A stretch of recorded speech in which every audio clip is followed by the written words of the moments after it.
Oke, di video kali ini gue bakal kasih tips and trick biar mobil kalian nggak kebakar hangus.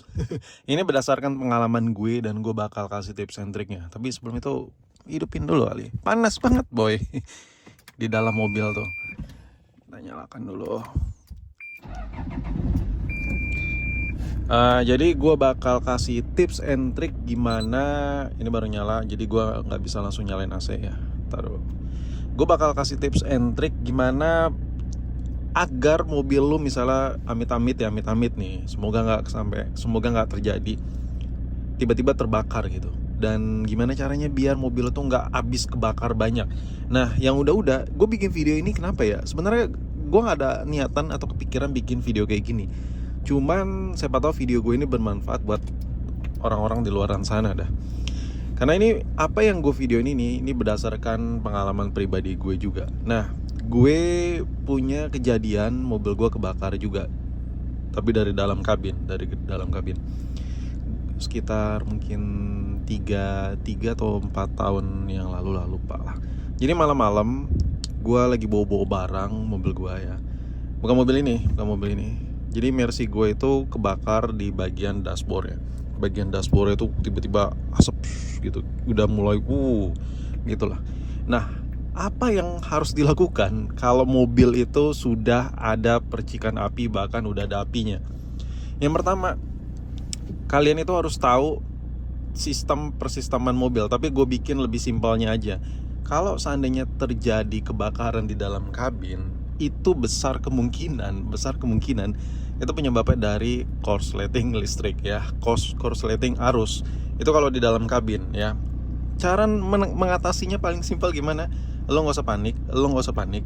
Langsung buka kap mesin, kap mesin dibuka, langsung putus jalur akinya. Nah, that's why kalau lo pengendara mobil, lo tuh harus siap ya. Mau mobil tahun baru, tahun lama. Karena mobil tahun baru pun banyak banget kejadian kebakaran. Cara antisipasinya paling simpel, lu sediain apa? Nih, gue juga ada nih. Di sini nih, gue ada 3 sini di penumpang depan sama di bagian belakang. Jadi gue ada 3 apar. Nah, nggak hanya apar yang harus lu punya, tapi kunci juga. Kunci buat ngelepas arus baterai aki maksud gue. Kalau gue pakai ini aja. Sebenarnya banyak kunci, cuman kunci paling simpel gue di dashboard. Kalau ada apa-apa gue langsung cepat ngambil, langsung ke kap, mutusin jalur akinya. Nah, yang terjadi sama mobil Mercy gue yang kebakar, baru kabinnya doang tuh yang kebakar. Malam-malam sekitar jam 1-an, jam 12-an, hampir jam setengah 1 pagi lah. Gue langsung copot arus akinya. Arus aki gue copot, langsung gue ke kabin, gue lihat apakah dashboard mobil gue ini masih kebakar, apinya masih lanjut atau enggak. Dan ternyata enggak lanjut. Itu baru ngebakar kabelnya, itu banyak banget. Waktu besok pagi gue bongkar sama mekanik, tuh kabel udah pada gosong semua. Belum nyentuh karpet. Kalau udah nyentuh karpet, apa yang harus lu lakukan? Ya, tinggal pakai apar. Jalur aki udah lu cabut, selanjutnya apar yang bekerja. Oke? Jadi makanya simpel gini. Kalau mobil lu kebakar ya, kebakarnya itu di bagian kabin intinya, lu jangan panik, langsung buka kap mesin, langsung putus jalur akinya. Paling penting jalur masanya aja lu putusin.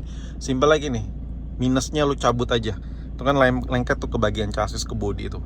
Dari aki yang kabelnya warna hitam, langsung lu putus aja. Habis itu langsung lu pademin pakai apar. Itu udah pasti selesai. Mobil lu tuh nggak bakal kebakar, men. Mobil lu tuh nggak bakal lanjut kebakar. Nah, itu permasalahan kalau terjadi di kabin. Gimana kalau kebakarnya itu di luar, di bagian luar? Oke, ini gue ambil dari 2 kasus mobil yang berbeda ya.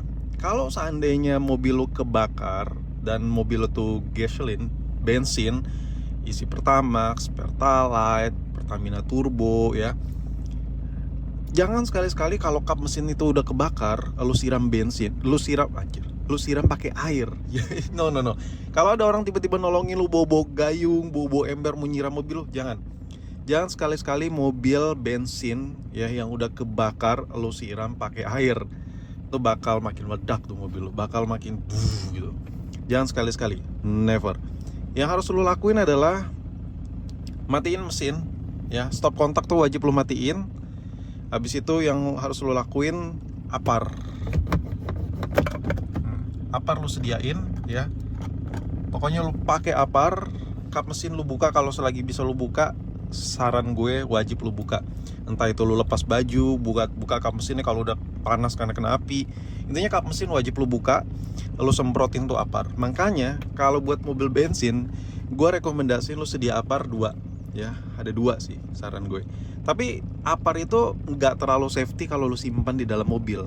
Misalnya gini, lu sering ngejemur mobil lu di bawah sinar matahari atau lu nggak punya garasi. Kalau rumah gua nih ada basementnya, jadi mobil gua nggak pernah kejemur siang, jadi aman. Makanya gue nyimpan apar banyak, ada 3 gua apar. Kalau seandainya mobil gua misalnya lagi keluar kota atau nginep di rumah orang atau kemana lagi tuh mobil gua parkir di luar siang-siang, itu apar gua bawa, gua masukin ke tas. Kalau lu nyimpan apar, jangan pernah sesekali lu tinggal jemur mobil itu, apar juga bisa meledak. Nah, saran gue kalau lu punya mobil bensin, sedia apar minimal 2, aman 3. Kalau lu udah punya apar 2 biji, itu bisa lu pademin. Tapi catatan, apinya jangan terlalu besar. Jarak antara kap mesin kebakar sampai ke tangki itu nggak cepet nggak langsung nyamber, nggak lama. Karena di jalur bensinnya itu, selang bensinnya itu nggak langsung respon langsung kebakar gitu, nggak, kecuali kebocoran tangki ya. Jadi ada space waktu yang bisa lo lakukan ketika mobil lo kebakar di kap mesinnya. Intinya apapun yang gue bacotin ini, poin paling pentingnya lo harus sedia apar sama kunci buat buka aki ya. Ini paling penting. Apa aja lah kuncinya, lo tau lah tipe kunci buat buka arus aki ya, lo sediain aja deh itu paling penting. Nah, itu kebakaran untuk mobil bensin. Bagaimana buat mobil diesel?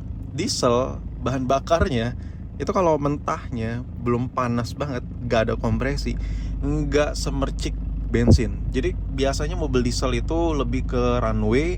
Kalau kebakar itu fix korsleting biasanya ya, mayoritas kebanyakan. Gue kemarin ngeliat berita ada Fortuner kebakar, Fortuner baru ya kebakar. Itu biasanya korsleting. Nah, korsleting itu biasanya dari mana?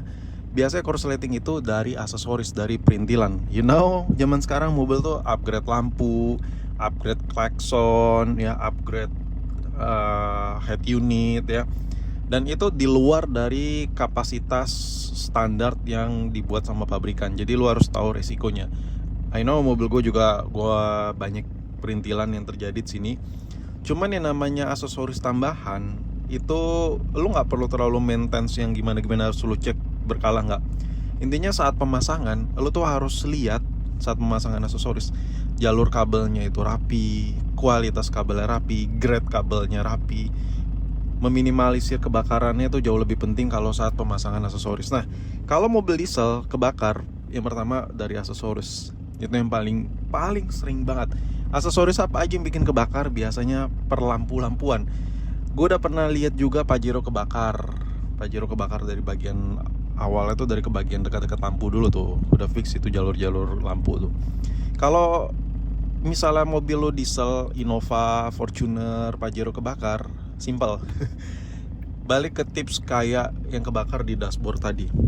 Lo buka kap mesin, langsung lo ambil kunci, cabut akinya. Habis itu langsung ambil apar, langsung lo pademin titik api yang lagi nyala. Udah fix, mobil lo tuh nggak bakal lanjut kebakar, boy. Nggak bakal lanjut kebakar. Sorry ya, ini video simple aja, tapi setidaknya gue bisa ngasih tips, masukan lah buat kalian berdasarkan knowledge yang gue punya sedikit dan berdasarkan experience gue. Ini udah terjadi di mobil gue dan gue bisa mengatasinya. Dan sebenarnya banyak hal yang bisa lo lakukan. Kalau gue cerita panjang mungkin video lumayan panjang. Cuman simpelnya lo harus sedia apar ya, apar, sama lo harus sedia yang namanya kunci buat buka jalur aki. Kebanyakan mobil itu kuncinya itu cuma buat buka kunci serep. Syukur-syukur ada kunci obeng plus minus. Saran gue lo sediain lah kunci universal aja nih. Di online shop berapa sih nih? 20.000, 30.000, berapa lah. Serah lo mau beli yang jelek, mau beli yang bagus. Kalau lo beli yang jelek juga nggak akan kenapa-napa. Karena ini kan sifatnya lo taruh di dashboard, jadi kalau lo beli yang jelek juga nggak bakal karatan, juga nggak bakal macet juga. Ini gue beli murah ya, emang buat jaga-jaga aja. Gue juga ada kunci Inggris yang gede yang bagus, cuman sengaja gue beli murah di sini. Ini buat spare aja, buat jaga-jaga kalau kenapa-napa aja. Nah, dengan barang yang murah, apar harganya puluhan ribu, kunci harga puluhan ribu, lo bisa nyelamatin nyawa lo, bisa nyelamatin pengendara lain, bisa nyelamatin mobil lo yang harganya ratusan juta ataupun mm-an. Jadi menurut gue ya tips and trick dari gue ini semoga bermanfaat. Gue recap ya biar lo lebih ingat. Kalau kebakarannya dimulai dari dashboard, langsung keluar, cabut jalur aki, langsung lo padamkan pakai apar. Kalau kebakaran dari kap mesin, langsung keluar, buka kap mesin, langsung keluar, langsung lu semprot pakai apar dan jangan disiram pakai air, oke? Dan selebihnya kalau masih berlanjut cari pertolongan, dan ya kang pemadam kebakaran jauh lebih tahu daripada apa yang kita tahu. Dan ya udah, mungkin sampai di sini video gue. Ini video lebih ke buat safety aja, dan sampai jumpa di video berikutnya. Peace.